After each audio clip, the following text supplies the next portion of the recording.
स्वागत है आपका यस न्यूज कर्नाटका एक्सप्रेस में। मैं आपके साथ शकील अहमद। जैसे कि आप सब जानते हैं कि बीजापुर डेवलपमेंट को लेकर महानगर पालिका आयुक्त विजय मक्कड़गी एक्शन में आ चुके हैं।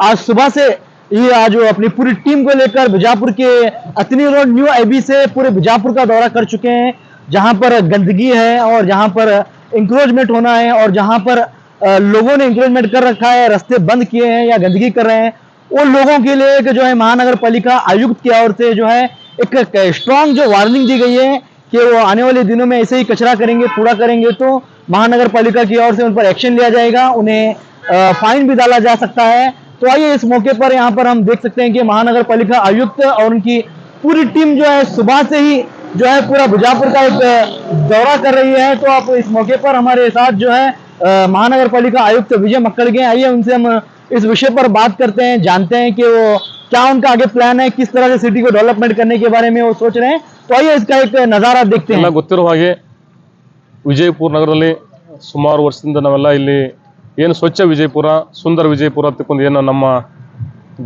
ಜಿಲ್ಲಾ ಉಸ್ತುವಾರಿ ಸಚಿವರು ಮಾನ್ಯ ಶಾಸಕರು ಮಾನ್ಯ ಜಿಲ್ಲಾಧಿಕಾರಿಗಳು ಕನಸಿದೆ, ಅದೇ ತರನಾಗಿ ಇವತ್ತು ನಾವು ಪಾಲಿಕೆಯಿಂದ ಎಲ್ಲ ಕಡೆ ಸ್ವಚ್ಛತೆ ಕೆಲಸ ಮಾಡ್ತಾ ಇದ್ವಿ, ಜೊತೆಗೆ ಪ್ಲಾಂಟೇಶನ್ ಮಾಡ್ತಾ ಇದ್ವಿ। ಅದಕ್ಕೆ ಸಾಕಷ್ಟು ಜನ ನಾವೆಲ್ಲ ವೇಸ್ಟ್ ಕಲೆಕ್ಟ್ ಮಾಡಲಿಕ್ಕೆ ವೆಹಿಕಲ್ ಕಳಿಸಿದ್ರು ಸಹಿತ ಸರಿಯಾಗಿ ಕಸ ಕೊಡ್ತಾ ಇಲ್ಲ। ಅದಕ್ಕಾಗಿ ನಾವು ಇವತ್ತು ಪಾಲಿಕೆಯಲ್ಲಿ ಸುಮಾರು ಒಂದು ತಿಂಗಳಿಂದ ಬೆಳಗ್ಗೆ ಅರ್ಲಿ ಮಾರ್ನಿಂಗ್ ನಮ್ಮೆಲ್ಲ zonal commissioners, deputy commissioners plus ಎಲ್ಲರೂ ಸಿಬ್ಬಂದಿಗಳು, ಹೆಲ್ತ್ ಇನ್ಸ್ಪೆಕ್ಟರ್ಸು ಎಲ್ಲ ರೌಂಡ್ಸ್ ಹಾಕಿ ಈಗಾಗಲೇ ನಾವು ಸಾಕಷ್ಟು ಬಾರಿ ತಮ್ಮ ಮಾಧ್ಯಮದ ಮೂಲಕ ಮತ್ತು ಖುದ್ದಾಗಿ ನಾವು ಸಾಕಷ್ಟು ಬಾರಿ ತಿಳುವಳಿಕೆ ನೀಡಿದ್ವಿ। ಆದಾಗ್ಯೂ ಸಹಿತ ಜನರು ಇನ್ನೂ ನಮಗೆ 100% ನಮಗೆ ಏನು ಕಮರ್ಷಿಯಲ್ ವೇಸ್ಟ್ ಕೊಡ್ತಾ ಇಲ್ಲ ನಮ್ಮ ಗಾಡಿಗಳಿಗೆ। ಹಾಗಾಗಿ ನಾವೆಷ್ಟು ಬೆಳಗ್ಗೆ ಸ್ವೀಪಿಂಗ್ ಮಾಡಿದ್ರು ಸಹಿತ ಕಸ ಬೀಳ್ತಾ ಇದೆ। ಅದಕ್ಕಾಗಿ ಇವತ್ತು ನಾವು ಪಾಲಿಕೆಯಿಂದ ಈಗಾಗಲೇ ನಾವು POS ಮಷಿನ್ ತೊಗೊಂಡ್ವಿ ಸ್ಪಾಟ್ ಪಾಯಿಂಟ್ ಮಾಡಲಿಕ್ಕೆ। ಈಗ ನಾವು ಇವತ್ತಿಂದ ಸ್ಪಾಟ್ ಈಗಾಗಲೇ ನಾವು ಹಾಕಿದ್ವಿ, ಲಕ್ಷಾನುಗಟ್ಟಲೆ ನಾವು ದಂಡ ಹಾಕಿದ್ವಿ। ಇನ್ಮೇಲೆ ನಾವು ಪ್ರತಿದಿನ 11 ಗಂಟೆ ನಂತರ ಟಿಲ್ 8 o'clock ವರೆಗೆ ಯಾರು ಕಸ ಹಾಕಿರ್ತಾರೆ ಅವ್ರು ದಂಡ ಹಾಕೋದು ಪ್ಲಸ್ ಅವ್ರ ಲೈಸೆನ್ಸ್ ರದ್ದು ಮಾಡೋದು, ಈ ಥರ ಕಾರ್ಯಾಚರಣೆ ಪ್ರಾರಂಭ ಮಾಡ್ತಾ ಇದ್ವಿ। ಅದಕ್ಕೆಲ್ಲರೂ ಸಾರ್ವಜನಿಕರು ನಮಗೆ ಸಹಕಾರ ನೀಡಿ ಏನು ನಮ್ಮದು ಕನಸಿದೆ ಪಾಲಿಕೆದು ಸ್ವಚ್ಛ ವಿಜಯಪುರ ಸುಂದರ ವಿಜಯಪುರ, ಇದಕ್ಕೆಲ್ಲರೂ ಕೈ ಜೋಡಿಸಿ ವಿಜಯಪುರ ನಗರವನ್ನು ಒಂದು ರಾಷ್ಟ್ರ ಮಟ್ಟದಲ್ಲಿ ಒಂದು ಸ್ವಚ್ಛ ಮತ್ತು ಸುಂದರ ನಗರವನ್ನಾಗಿ ಕೈ ಜೋಡಿಸಬೇಕು ನಾನು ಕೇಳ್ತಾ ಇದ್ದೀನಿ। ಸರ್, ಇವತ್ತು ಮುಂಚೆನೇ ರೌಂಡ್ ಸಿಟಿ ರೌಂಡ್ ಚಾಲೂ ಮಾಡಿರ್ತಾರೆ, ಎಲ್ಲೆಲ್ಲಿ ಕಡೆ ನಿಮಗೆ ಏನು ತೊಂದರೆ ಕಾಣ್ತಿದೆ ಸರ್? ಈಗ ನಾವು ಏನು ನಮ್ಮ ಏನು ಮೇನ್ ರಸ್ತೆ ಇದಾವೆ, ಈಗ ಅಲ್ಲಾಮಿನ್ ಕಾಲೇಜಿಂದ ಅಪ್ ಟು ಸಿಂದಗಿ ರಸ್ತೆ ಇರ್ಬೋದು, ಸೊಲ್ಲಾಪುರ ರಸ್ತೆ ಇರ್ಬೋದು, ಬಾಲ್ಕೋಟ್ ಕ್ರಾಸ್ ರಸ್ತೆ ಇರ್ಬೋದು, ಮಣಗುಳ ರಸ್ತೆ ಇರ್ಬೋದು, ಇಂಡಿ ರಸ್ತೆ, ವಾಜಪೇಯಿ ರಸ್ತೆ, ಸಿದ್ದೇಶ್ವರ ಗುಡ್ಡ ರಸ್ತೆ, ಆಶ್ರಮ ರಸ್ತೆ, ಏನು ನಮ್ಮ ಮುಖ್ಯ ರಸ್ತೆಗಳಲ್ಲ ಅಲ್ಲಿ 100% ಜೀರೋ ವೇಸ್ಟ್ ನಾವು ಮೇಂಟೈನ್ ಮಾಡಬೇಕಂತ ನಾವು ಪ್ಲಾನ್ ಮಾಡಿದ್ವಿ। ಹಾಗಾಗಿ ಎಲ್ಲ ನಾವು ಈಗೆಲ್ಲ ತಂಡ ರಚನೆ ಮಾಡಿ ಮಧ್ಯಾಹ್ನ ಮೇಲೆ 3 o'clock ನಂತರ ಒಂದು ಟೀಮ್ ಮಾಡಿ ಸಾಯಂಕಾಲ 8 ಗಂಟೆ ರೌಂಡ್ಸ್ ಹಾಕಿ ಎಲ್ಲಿ ಕಸ ಬೀಳ್ತಾ ಇದೆ ಅಲ್ಲಿ ಅಂಥವ್ರು ದಂಡ ಹಾಕೋದು ಪ್ಲಸ್ ಅವ್ರಿಗೆ ನಮ್ಮ ಗಾಡಿಗಳು ಕಸ ಕೊಡಲಿಕ್ಕೆ ಈ ಥರ ನಾವು ಪ್ಲಾನ್ ಮಾಡ್ಕೊಂಡಿದ್ವಿ। ನೆಕ್ಸ್ಟ್ ಇದಕ್ಕೆಲ್ಲ ನಾವು ಸಹಕಾರ ಮಾಡ್ಕೊಂಡು ಕೇಳ್ಕೊತೀವಿ ಸರ್। ಏನು ದಂಡ ಏನಿರ್ತದೆ ಸರ್? ದಂಡ ಅಂದರೆ ಈಗಾಗಲೇ ನಮ್ಮಲ್ಲಿ ಫಸ್ಟ್ ಟೈಮ್ಸ್ ಒಂದಿಷ್ಟು, ಸೆಕೆಂಡ್ ಟೈಮ್ ಇಷ್ಟು, ಥರ್ಡ್ ಟೈಮ್ ಇಷ್ಟು, ನೆಕ್ಸ್ಟ್ ನಾವು ಲೈಸೆನ್ಸ್ ರದ್ದು ಮಾಡೋದು, ಈ ಥರ ನಮ್ಮೆಲ್ಲ ಪ್ಲಾನ್ಸ್ ಇದಾವೆ। ಸಾಕಷ್ಟು ಅವಕಾಶಗಳು ಕಾನೂನಲ್ಲಿ, ಈ ಕಾನೂನು ಬಗ್ಗೆ ಸಾಕಷ್ಟು ಜನರಿಗೂ ಸಹಿತ ಗೊತ್ತಿದೆ। ಈ ಹಿಂದೆನೂ ಸಹಿತ ನಾವು ಸುಮಾರು 2 ಸಲ ಎಫರ್ಟ್ ಮಾಡಿದಾಗ ಜನ ಸಹಕಾರ ಕೊಟ್ಟು ಏನು ಈಗಾಗಲೇ ತಮ್ಗೆ ಗೊತ್ತಿದೆ ಡಸ್ಟ್ ಫ್ರೀ ಸಿಟಿ ಅಂತಕೊಂಡು ನಾವು ಮಾಡ್ತಾ ಇದ್ವಿ। ಅದಕ್ಕೆಲ್ಲ ಜನರ ಸಹಕಾರದಿಂದ, ಜನಪ್ರತಿನಿಧಿ ಸಹಕಾರದಿಂದ ನಾವೆಲ್ಲ ಸಕ್ಸಸ್ ಆಗಿದ್ವಿ। ಈಗಲೂ ಸಹಿತ ಏನು ನಮ್ಮ ಪೂಜ್ಯ ಮಹಾಪೌರರು ಮತ್ತು ಪೂಜ್ಯ ಉಪಮಹಾಪೌರರು ನಾವೆಲ್ಲ ಪ್ಲಾನ್ ಮಾಡಿಕೊಂಡು ಈಗಾಗಲೇ ನಾವೆಲ್ಲ ಸಿಟಿ ರೌಂಡ್ ಸ್ಟಾರ್ಟ್ ಮಾಡಿದ್ವಿ। ಅದಕ್ಕೆಲ್ಲರೂ ಸಹಿತ ಸಹಕಾರ ನೀಡಿ ಏನು ನಾವು ಡಸ್ಟ್ ಫ್ರೀ ಇರ್ಬೋದು, ಗಾರ್ಬೇಜ್ ಫ್ರೀ ಇರ್ಬೋದು, ಇದಕ್ಕೆಲ್ಲರೂ ಜನ ನಮ್ಮೇನೋ ಅಕಸ್ಮಾತ್ ವೆಹಿಕಲ್ಸ್ ಹೋಗಲ್ಲ ಅಂದರೆ ಅದಕ್ಕೆ ಎನ್ವಿರಾನ್ಮೆಂಟ್ ಇಂಜಿನಿಯರ್ಸ್ ಇರ್ತಾರೆ, ನೆಕ್ಸ್ಟ್ ಝೋನಲ್ ಕಮಿಷನರ್ ಇರ್ತಾರೆ, ನೆಕ್ಸ್ಟ್ ನಾವಿದ್ದೀವಿ, ಅಟ್ಲೀಸ್ಟ್ ಒಂದು ದೂರ ಮುಖಾಂತರ ನಮ್ಗೆ ಬರ್ತಾಯಿಲ್ಲ ಅಂತಕೊಂಡು ಅವರ ಸಮಸ್ಯೆನ ಹೇಳಿದರೆ ನೆಕ್ಸ್ಟ್ ನಾವು ಅವರಿಗೆ ಸರ್ವಿಸ್ ಕೊಡೋಕೆ ರೆಡಿ ಇದ್ದೀವಿ। ಬಟ್ ಜನ ವೆಹಿಕಲ್ ಬಂದಿಲ್ಲ ಅಂತಕೊಂಡು ನೇರವಾಗಿ ರೋಡ್ ಮೇಲೆ ರಸ್ತೆ ಮೇಲೆ ಕಸ ಹಾಕೋ ಬದಲಾಗಿ ಅಟ್ಲೀಸ್ಟ್ ನಮ್ಗೆ ಇಂಟಿಮೇಟ್ ಮಾಡಂದ್ರೆ we are going to give them service. ಒಂದು ಏನು ನಮ್ಮ ಜಿಲ್ಲಾ ಉಸ್ತುವಾರಿ ಸಚಿವರು, ಮಾನ್ಯ ಶಾಸಕರು, ಪೂಜ್ಯ ಮಹಾಪೌರರು, ಉಪಮಹಾಪೌರರು, ಮಾನ್ಯ ಜಿಲ್ಲಾಧಿಕಾರಿಗಳು, ಏನು ನಮ್ಮ ಪಾಲಿಕೆ ಎಲ್ಲ ಅಧಿಕಾರಿ ಸಿಬ್ಬಂದಿಗಳು ನಾವೇನು ಪ್ಲಾನ್ ಮಾಡಿಕೊಂಡು ಸ್ವಚ್ಛ ವಿಜಯಪುರ ಸುಂದರ ವಿಜಯಪುರ ಮಾಡ್ಲಿಕ್ಕೆ ಹೊರಟಿದ್ವಿ।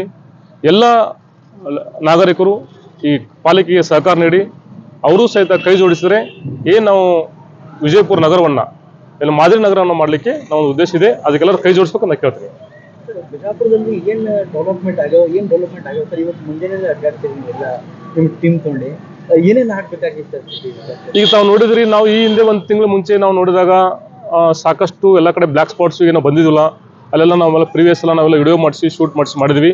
ಮತ್ತು ಈ ಹಿಂದೆ ತಮ್ಗೆ ಗೊತ್ತಿದೆ ಇಲ್ಲಿ ಪ್ಲಾಂಟೇಶನ್ ಇದ್ರಿಕಿಲ್ಲ, ಈಗೆಲ್ಲ ನಾವು ಪ್ಲಾಂಟೇಶನ್ ಮಾಡಿಸಿ ಏನಿಲ್ಲಿ ಒಂದು ಸ್ಲಮ್ ನಿವಾಸಿಗಳನ್ನ ಕೊಳಚೆ ಪ್ರದೇಶದಿಂದ ಇಲಾಖೆಯಿಂದ ಅವ್ರನ್ನೆಲ್ಲ ಸ್ಥಳಾಂತರ ಮಾಡಿ ಸಿಟಿ ಔಟ್ಕಟ್ಸಲ್ಲಿ ಅವ್ರಿಗೆಲ್ಲ ಒಂದು G+1 ಮನೆ ಕಟ್ಟಿದ್ದಾರೆ. ಈ ಹಿಂದೆ ಇಲ್ಲೆಲ್ಲ ಭಾಳಷ್ಟು ಕಂಟಿ ಕಸ ಗಲೀಜಾಗಿತ್ತು. ಇವ್ರಿಗೊಂದು ಹೆಲ್ದಿ ಎನ್ವೈರನ್ಮೆಂಟ್ ಕ್ರಿಯೇಟ್ ಮಾಡಿ ನಾವೆಲ್ಲ ಪ್ಲಾಂಟೇಶನ್ ಮಾಡಿದ್ವಿ. ಜೊತೆಗೆ ನಾವೆಲ್ಲ ಕ್ಲೀನಿಂಗ್ ಆಕ್ಟಿವಿಟೀಸ್ ಮಾಡಿದ್ವಿ. ಅವರು ಸಹಿತ ನಮಗೆಲ್ಲ ಸಾರ್ವಜನಿಕ ಸಹಕಾರ ಕೊಡ್ತಾ ಇದ್ದಾರೆ. ಒಂದು ಸ್ಲಮ್ ಏರಿಯಾ ನಮ್ದು ಇಷ್ಟು ಕ್ಲೀನ್ ಆಗಿದೆ ಅಂತಂದ್ರೆ ನಗರದಲ್ಲಿ ಇನ್ನೂ ಸಹಿತ ನಮ್ಮ ಜನರು ಸಹಕಾರ ಕೊಟ್ಟರೆ ಇನ್ನೂ ಚೆನ್ನಾಗಿ ನಾವು ಮಾಡಬಹುದು ನಮ್ಮ ಉದ್ದೇಶ ಇದೆ. Thank you.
ಯಾವುದೇ ಹೊಸ ಸುದ್ದಿಯನ್ನ ನೋಡಲು ನಮ್ಮ ಎಸ್ ನ್ಯೂಸ್ ಕರ್ನಾಟಕ ಎಕ್ಸ್ಪ್ರೆಸ್ ನ ನೋಡ್ತಾ ಇರಿ. ಹಾಗೆ ನಮ್ಮ ಚಾನೆಲ್ ನ ಸಬ್ಸ್ಕ್ರೈಬ್ ಮಾಡಿ, ಬಾಜು ಇರುವ ಬೆಲ್ ಐಕಾನ್ ಅನ್ನ ಕ್ಲಿಕ್ ಮಾಡಿ. ಹಾಗೆ ನಮ್ಮ ಚಾನೆಲ್ ನ ಲೈಕ್ ಮಾಡಿ, ಶೇರ್ ಮಾಡಿ. ನಮ್ಮ ನಡೆ ಸತ್ಯದ ಕಡೆ.